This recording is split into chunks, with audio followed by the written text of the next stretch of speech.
Hello there. So the Tory High Command has been warned to delay the start of their leadership voting, just as it looks like a Truss open and shut win.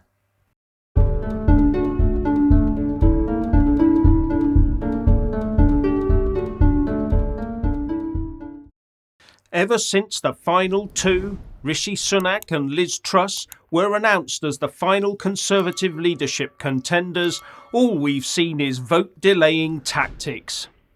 Could it be that the much-touted Liz Truss lead in the polls is not acceptable in some quarters of the establishment? The first thing we had was calls for Tory members to sit on their ballots to the end before casting their votes.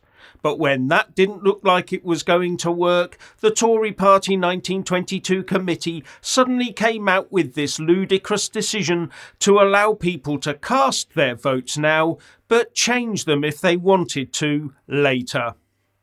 But not even that seems to have dented the Truss lead, which now stands at 60% as compared to Sunak's 26%, according to the latest YouGov poll.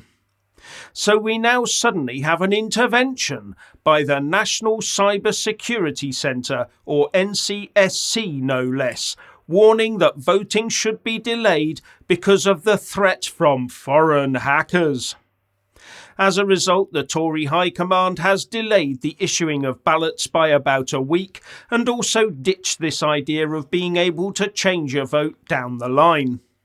But this delay is being welcomed by Sunak supporters, as it will give them a little breathing space to make some ground up. Although on the face of it, a 34% deficit is a massive ask. Unless we're about to see Truss blindsided by some revelation or other, of course.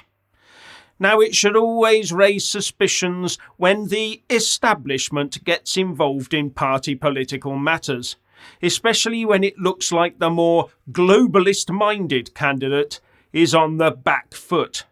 So I'm left wondering what's going on. If the ballots were issued today, Liz Truss would have won by the end of the week, and any result showing anything other than a resounding win for Liz would be dismissed as a massive vote fraud. Unless, of course, the establishment came along in the guise of GCHQ and the NCSC saying, "Trust us, we are making sure that the election to find the next Prime Minister of the UK is safe and democratic under our watch."